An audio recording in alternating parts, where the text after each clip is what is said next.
अस्सलाम वालेकुम नाज़रीन, मैं हूं आपका होस्ट मुस्लिम चौधरी। नाज़रीन, आज हमारे साथ मौजूद है मिस जन्नत, जो आज 2022 के अंदर जैसे दुनिया चांद पे पहुंच गई है। साइंस ने बहुत ज़्यादा तरक्की कर ली है, बहुत सारी चीज़ें ऐसी आ गई हैं जो साइंस के थ्रू पॉसिबिलिटी है, लेकिन इनके पास एक ऐसा टैलेंट है जिसके अंदर साइंस का कोई किरदार नहीं है, जिसके अंदर कोई टेक्नोलॉजी का इस्तेमाल नहीं है। अल्लाह ताला ने इनको एक फ़न दिया है, अल्लाह ताला ने एक इनको एबिलिटी दी है।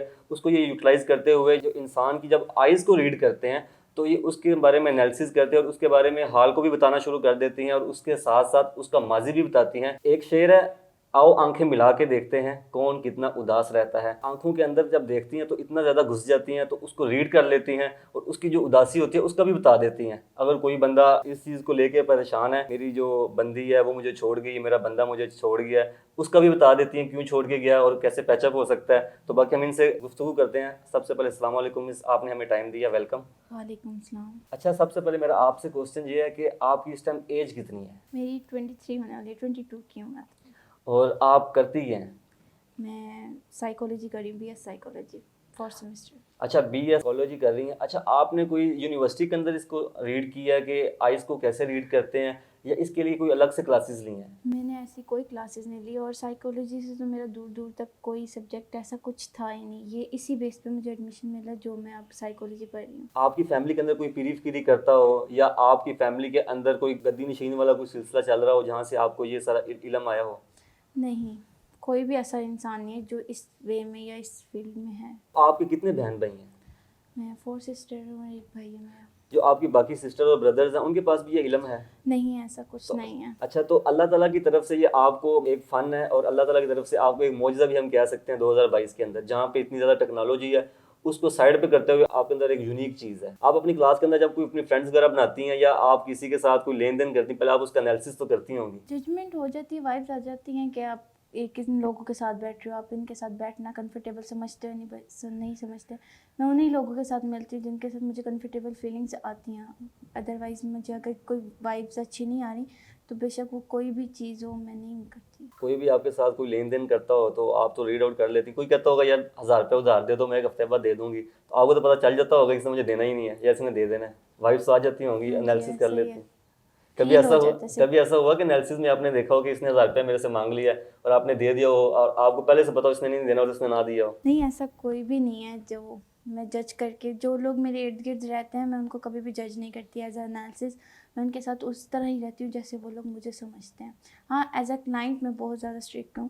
मैं क्लाइंट को बहुत अच्छे से डील करती हूँ, बहुत टाइम देकर डील करती हूँ, बट जो लोग मेरे साथ रहते हैं मैं उनको कभी भी इतना जज नहीं करती कि ये इस वक्त क्या सोच रहे हैं, ये इस वक्त क्या सोच रहे हैं। उनके साथ एज अ फैमिली रिलेशनशिप ही रखती हूँ। कि अपने जो फ़न को, इस जो आपके अंदर अल्लाह ताला ने एक यूनिक चीज़ दी है, इसको आप एज अ प्रोफेशन भी लेके चल रही हैं। इंशाल्लाह अभी तो मैं इतना प्रोफेशनल नहीं लेके जा रही। मैं इसलिए ही डिग्री करी हूँ कि इसको एक नाम मिल जाए कि अगर मेरे अंदर ये टैलेंट, क्योंकि सब एज अ क्लाइंट में डील कर रही हूँ तो मेरे पास ये टैलेंट प्योर है, तो मैं कहती हूँ कि इसको कोई गलत वे में ना ले। अगर मैं लोगों की मदद कर सकती हूँ तो एज अ साइकोलॉजिस्ट बन के मैं बहुत अच्छे से मदद कर सकती हूँ लोगों की। तो इंशाल्लाह टू बी साइकोलॉजिस्ट। आपको किस एज में पता चला कि आपके अंदर ये अल्लाह ताला ने एक यूनिक चीज़ दी हुई है? 6 क्लास में जब से थी तब से मैं वाइब्स को मतलब फ़ील कर रही हूँ कि मुझे इंसानों का पता चल जाता है। But as a perfect professional मैंने यूज़ किया तो ये मैंने फर्स्ट एड में स्टार्ट किया। सबसे पहले आपने किससे ये बात शेयर की कि आपके अंदर ये चीज़ है? मैंने मम्मा से भी किया, मम्मा ने इतना ज़्यादा इसको तवज्जो नहीं दी, बट मेरे कज़न से जब बात हुई है तो उन्होंने थोड़ा सा मुझे जज करने के लिए, चीज़ों को बेहतर तरीके से देखने के लिए उन्होंने मुझे 2-3 एनालिसिस दिए, फैमिली के नहीं किसी और के, तो उससे पता चला कि मैं कर सकती हूँ। फिर इस तरह ही सिलसिला स्टार्ट हो गया। कोई टीचर्स से, कुछ डॉक्टर्स से, सब ने मेरा एनालिसिस टेस्ट लिए कि रियल है या नहीं। अभी तक मैंने बहुत सारे लोगों का एनालिसिस किया, उसमें एक्टर्स भी हैं, डॉक्टर्स भी हैं और क्लाइंट्स भी हैं। जब आप इसको एज अ प्रोफेशनल लेके आई तो आपने जो फर्स्ट क्लाइंट देखा था, फिजिकल देखा था या ऑनलाइन मार्केट से लिया? ऑनलाइन देखा था। एक क्लाइंट फिजिकल था और एक ऑनलाइन था। जो जिन्होंने मुझे पे करके एनालिसिस करवाया वो ऑनलाइन था, और जो एक फर्स्ट क्लाइंट फिजिकल था वो मेरे एज अ मतलब मामू के फ्रेंड थे, उन्होंने करवाया। जो आपका ऑनलाइन क्लाइंट था, तो आपने उससे पहले कैश रिसीव किया या बाद में लिया? पहले। तो उन्होंने आपके ऊपर बिलीव कर लिया? जी, शायद वो नहीं भी कर सकते थे, कर भी सकते थे, बट उन्होंने किया और वो बहुत खुश होके गई हैं। अच्छा, वो एक फीमेल थी और उन्होंने आपके ऊपर ट्रस्ट करते हुए आपको पहले वैसे मैरिड दी। लाइफ उन्होंने मेरे साथ डिस्कस की और वो बहुत deeply married life as a Pakistan से रिलेट करती थी, बट उनकी चीज़ें सॉल्व हुई, वो अपनी चीज़ों को, अपने लाइफ पार्टनर की चीज़ों को बेहतर तरीके से समझ सकी और उन्होंने मुझे इसका रिटर्न भी दिया कि आपने मेरे बहुत सी सवालों को बहुत आसान कर दिया। जो आप एनालिसिस करती हैं, इसका क्राइटेरिया क्या है? कोई ख़ास चीज़ होती है या आपके पास आके बैठना पड़ता है? इसका क्या प्रोसीजर क्या है? आप लाइव एनालिसिस भी करवा सकते हैं, आप पिक सेंड करने, लेकिन पिक का एक होगा कि मुझे हर मोबाइल की फ़िल्टर पिक नहीं चाहिए, मुझे लेंस पिक नहीं चाहिए, मुझे आइस बॉल जो है वो बिल्कुल क्लियर पिक चाहिए जिसमें सनलाइट में लेंगे तो कोई शेडो वगैरह आइज़ में नहीं आएगा। तो मुझे इस तरह की पिक सेंड करें जिसमें आपका आइस बॉल बिल्कुल क्लियर हो, उसमें कोई शेडो ना आ रहा हो। अगर आपको इंडोर में कोई पिक्चर हो, मतलब कि शादी वगैरह के अंदर किसी ने पिक्चर बनाई हुई हो, वो डिपेंड करता है आपकी आइज़ कितनी क्लियर है। अगर आपके कोई रैंडम क्लिक है, क्योंकि मैं एक रैंडम क्लिक भी लाजमी लेती हूँ, क्योंकि जो मैं कह के पिक लूँगी ना, एक साइकी है कि इंसान वही सोच के मुझे पिक सेंड करेगा, तो कहीं ना कहीं वो जो थिंकिंग मेरी और उसकी रिलेट करती है तो वो उसकी आइज़ से नज़र आती हैं वाइब्स। तो इसलिए एक रैंडम क्लिक लाजमी लेती हूँ, वो अपने आम रूटीन में जब मर्जी अपने दिल से ली हो तो वो भी मुझे सेंड कर देते हैं लोग, बट मैं उनको डिसाइड करके बता देती हूँ मुझे सिर्फ आइज़ पिक चाहिए, मुझे फुल फेस पिक नहीं चाहिए। जो भी मेरे पास क्लाइंट आते हैं उनको एक दो पिक्स सेंड कर देती हूँ, मुझे इस तरह की पिक्स चाहिए। तो पिक्चर कितनी पुरानी होनी चाहिए? तकरीबन 6 से 7 माह पुरानी होनी चाहिए या 2 माह पुरानी होनी चाहिए, इससे रिलेट नहीं करता। कई बार ये होता है कि जो रीसेंट पिक होती है उसी से सब कुछ एनालिसिस हो जाता है, और कई बार एनालिसिस के बीच में मुझे ऐसा लगता है कि ये बात मैं गलत कर रही हूँ, मुझे फील हो रहा है कि मैं इसको क्लियर नहीं कर सकती, तो फिर मैं उनसे रैंडम क्लिक मांग लेती हूँ। आप सैयदजादी तो नहीं हैं? नहीं नहीं। तो ज़्यादातर तो ये होता है ना, जो सैयदजाद होते हैं वो चीज़ों के अंदर बहुत ज़्यादा अपना इल्म भी हासिल करते हैं और इस तरह के एनालिसिस भी वो बहुत ज़्यादा करते हैं। या जो गद्दी नशीन होते हैं, जिनकी फैमिली में कोई ना कोई पीर होता है या जिनकी लड़ियाँ चलती आ रही होती हैं, वो इस तरह की चीज़ों को कर पाते हैं। देखिए, इस चीज़ का मैं डीपली आंसर नहीं दे सकती, क्योंकि मैं इस चीज़ के बारे में डीपली खुद नहीं जानती। मुझे नहीं पता कि ये जो चीज़ है ये किस चीज़ की वजह से किस तरह है, क्योंकि मैं जस्ट फील कर रही हूँ। अभी मुझे कोई बताएगा कि ये रास्ता इस तरह भी जा सकता है, ये रास्ता इस तरह भी जा सकता है, क्योंकि अभी मेरा सिर्फ स्टार्टिंग है। तो अगर कोई समझाने वाला होगा तो मैं उसकी बात को समझ भी सकती हूँ, लेकिन ऐसा कोई इंसान नहीं है जिसमें मैं ये कहूँ कि इस इंसान ने मुझे ये सिखाया है। अल्हम्दुलिल्लाह, अल्लाह ताला ने ही एक स्किल डाली है। अब तक कितने लोगों का एनालिसिस कर चुकी हैं? मैं 3000 से ज़्यादा लोगों का कर चुकी हूँ। कुछ फीडबैक्स मेरे प्रोफेशनल पेज पे हैं और कुछ फीडबैक्स वो क्लाइंट्स मना कर देते हैं कि मुझे नहीं शो करना, तो कुछ फीडबैक्स मैं शो नहीं करती, जैसे क्लाइंट कहते हैं वैसे।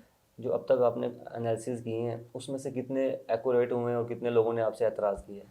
अभी तक इतराज़ तो किसी ने नहीं किया। हाँ, मेरा किसी वे में नज़रिया समझाने का गलत हो जाता तो वो उनको समझ नहीं आती, उसमें मैं थोड़ा-सा मुझे टाइम लगता है उनको समझाने में। बाकी इतराज़ अभी तक किसी ने किया। 80 टू 90% मेरा एनालिसिस परफेक्ट होता है, जब अभी तक जितने भी एनालिसिस कर लिए मैंने। 80 टू 90% जो आपके होते हैं वो एनालिसिस बिल्कुल एक्यूरेट होते हैं। कभी आपने किसी का एनालिसिस किया और उस एनालिसिस के बाद उसने आपसे इस चीज़ का प्रपोजल दे दिया हो कि आप मेरे से शादी कर लें, देखिए, इस तरह का मेरा कोई सीन किया हो? 70% एनालिसिस इतना डीपली होता है कि दूसरे लोग कहते हैं तुमसे ज़्यादा बेहतर तो कोई समझ नहीं सकता।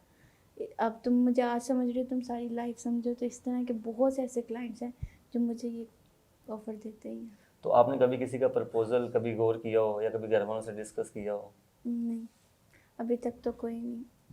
तो आपकी फैमिली के अंदर भी जो लोग हैं वो भी कहते होंगे कि प्रपोजल के हवाले से कि अगर इस बंदी से हमारी शादी हो जाए तो बहुत सारे हमारे मामलात हैं वो सही लाइन पे आ सकते हैं। हो सकता है, बट ये तो कभी प्रपोजल घर पे नसीबों आया? की बात है, जिस जो नसीब में लिखा हो उसने आना ही आना है। जो तो आपने कभी अपने लाइफ पार्टनर को लेके कोई स्केच बनाया हो, कोई अपना गोल सेट किया हो, इस तरह का होना चाहिए? नहीं, मेरा कोई गोल सेट नहीं है। लोग वक्त के साथ बदलते रहते हैं, बस ये कि जो भी हो अच्छा इंसान हो, रिस्पेक्ट करने वाला हो। ठीक अभी है। मेरा दूर दूर तक कोई भी फैमिली इस तरह के रिलेशनशिप में जाना कुछ भी नहीं है। मैं एज अ साइकोलॉजिस्ट में अपनी डिग्री कंप्लीट करूँगी, उसके बाद अगर लगा तो इंशाल्लाह घर वालों को। कभी आपने किसी का एनालिसिस किया हो, जब वो एनालिसिस की वजह से किसी का अज़वाजी ज़िंदगी के अंदर मसले मसाइल बन गए हों या किसी के आपके एनालिसिस के बाद अज़वाजी ज़िंदगी के अंदर मामलात बेहतर हो गए हों? नहीं नहीं, मैंने आपको बताया ना कि मेरे पास वो क्लाइंट्स आते हैं जो किसी न किसी डीप थिंकिंग में, स्ट्रेस में लाजमी होते हैं। मैंने बहुत से ऐसे हस्बैंड वाइफ हैं जिनको सॉल्व भी करवाया, बहुत से ऐसी वाइफ्स हैं जिनको मैंने उनके हस्बैंड के बारे में बेहतर तरीके से समझा कर, उनको कुछ एडवाइसेस दे के, उनके साथ स्टेप बाय स्टेप चल के उनको एक क्लियर किया, माइंड क्लियर किया, और वो अब बेहतर ज़िंदगी गुजार रहे हैं। और एक तो क्लाइंट मेरे पास हैं भी जो इस चीज़ को बिल्कुल क्लियर बता सकते हैं कि मेरी वजह से वो किस तरह अपनी लाइफ को बेहतर कर सकते हैं। आपके पास जो ज़्यादातर क्लाइंट्स आते हैं वो किस एज के आते हैं? मेरे पास हर एज का है इंसान, 10 to 15 लोग एज के भी, लेकिन मैं ज़्यादा एक कम उम्र के लोगों का एनालिसिस नहीं करती, क्योंकि वो अभी ज़िंदगी को समझ रहे होते हैं, वो इस तरह चीज़ों को समझते हैं, तो वो कुछ और ना समझे, इसलिए मैं एजिड लोगों को और यंग लोगों से ही ज़्यादातर एनालिसिस करती हूँ। कभी इस तरह का कोई एनालिसिस आया हो कि मेरा फलाने बंदे से या बंदी से पैचअप करवा दें, या फलाने बंदे या बंदी के बारे में देख के बता दें उसके साथ मेरा फ्यूचर कैसा होगा? कभी ऐसा एनालिसिस किया हो? ये आते तो हैं, बट इसके कुछ रूल्स हैं, क्योंकि सम एनालिसिस मैं किसी के सामने एकदम नहीं रख सकती। वो कोई और इंसान है जिसका मैं एनालिसिस कर रही हूँ, तो वो आप पे डिपेंड करता है आप किस तरह के क्वेश्चन करेंगे, और मैं उसके मुताबिक बताऊँगी। जैसे लिखा होता है कि बंगाली बाबा फलाना बाबा, आप अपने 7 दिन के अंदर महबूबा आपके कदमों तले, नहीं, ऐसा आपके कुछ हाथों नहीं तले, है, ऐसा इस तरह कुछ का नहीं। एनालिसिस करती हैं? नहीं, ऐसा कुछ नहीं है। अब अगर आप ही ठीक नहीं हैं, तो आप कहें मेरा पार्टनर बहुत खूबसूरत है, मैं बस उसको लेना चाहता हूँ।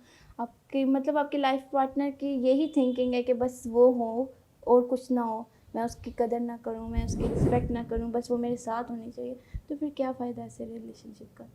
अच्छा, आप इन चीज़ों के ऊपर बिलीव भी नहीं करती? ये पीरी फीरी ये होती है, ये इसमें क्या सदाकत मैं है? ये कहूँगी, बिलीव करने पे बहुत सी चीज़ें हैं ऐसी जिस बिलीव कर सकती हूँ, बट ज़्यादातर नहीं करती कि आप ये करोगे तो ये हो जाएगा, ये करोगे तो ये हो जाएगा, कल ये होगा आपके साथ, परसों ये होगा।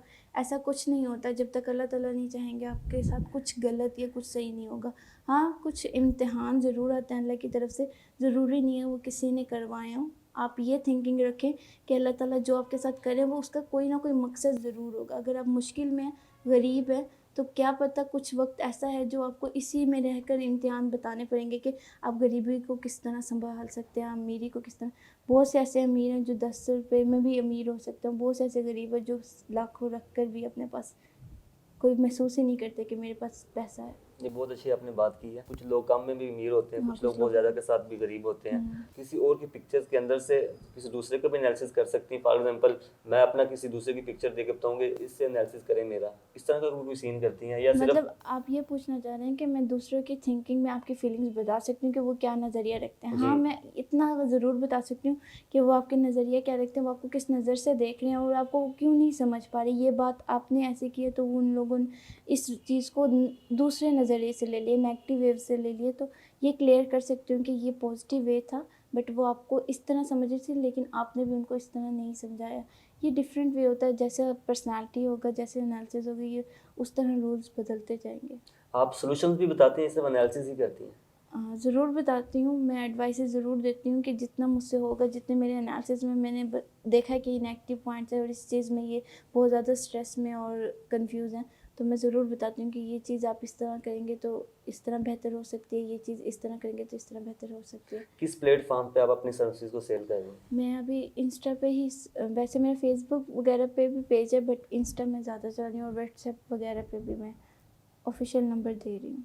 अच्छा, जो लोग हैं वो आपको बाय नेम जानते हैं या बाय फेस भी जानते हैं? नहीं, मुझे सिर्फ बाय नेम जानते हैं, ये फर्स्ट टाइम है जो मुझे लोग बाय फेस जानेंगे। जो लोग अब तक मिस जन्नत से अपना एनालिसिस करवा चुके हैं, अभी तक वो नाम से ही जानते होंगे, आज वो अगर इस वीडियो को देख रहे हैं, मिस जन्नत को आप लाइव देख सकते हैं।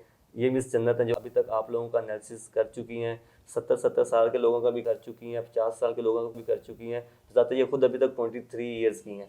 इतनी कम एज के अंदर इतने बड़ी एज के लोगों का भी एनालिसिस कर चुकी हैं। मैडम, अगर आपसे कोई बंदा शागिर्दी लेना चाहे तो उसका क्या तरीकाकार है? मुझे नहीं लगता कि मैं सिखा सकती हूँ, क्योंकि मैंने खुद नहीं सीखा तो मैं किस तरह सिखाऊंगी। और मैं ये भी नहीं कहती कि मेरे अंदर बहुत बड़ी चीज़ है और मैं किसी को नहीं बता सकती। हाँ, अगर मुझे ये लगेगा कि मैं आपको ये समझा सकती हूँ इंसानों को किस तरह समझना है, इंसानों की थिंकिंग को किस तरह समझना है, इसकी गाइडेंस मैं ज़रूर दे सकती हूँ।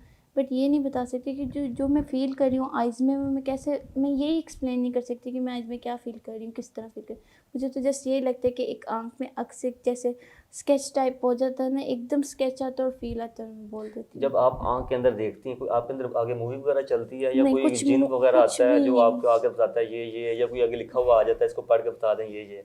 नहीं, ऐसा कुछ भी नहीं है, बस एक जस्ट एक स्केचिंग और वाइब्स फीलिंग्स होती है ना, मुझे यही नहीं पता होता कि मैं एनालिसिस सही कर रही हूँ या नहीं। अल्लाह की दूसरा तरफ से इंसान होता है सारा बताता है कि सही है ये गलत। मैं सिर्फ बोल देती हूँ जो मेरे दिल में आता है, मैं सही भी बोल रही हूँ गलत बोल रही हूँ, जिसका एनालिसिस है वो बताएगा। मैं सिर्फ बोल देती हूँ, मैं जो फील कर रही हूँ मैं बस बोलती रहती हूँ।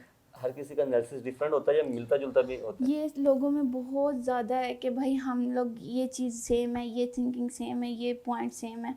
होता ही हर साइकी है लोगों की कि 60 to 50% लोग कहते हैं कि हर इंसान एक जैसा। अगर हर इंसान एक जैसा होता तो हर इंसान को एक जैसा इंसान क्यों नहीं मिल रहा? जो भी आपका लाइफ पार्टनर वो एक अलग थिंकिंग रखते हैं, एक अलग फीलिंग रखते हैं, एक अलग वाइब्स रखता है और आप अलग रखते हैं, तो सेम इंसान हो ही नहीं सकता। आपका नज़रिया अलग है, उस इंसान का नज़रिया अलग है। 10 में से 2% ऐसे हैं जो बिल्कुल सेम थिंकिंग में आपको देख रहे होंगे, वरना 80% लोग आपको अलग अलग नज़रिए से ही देख रहे हैं।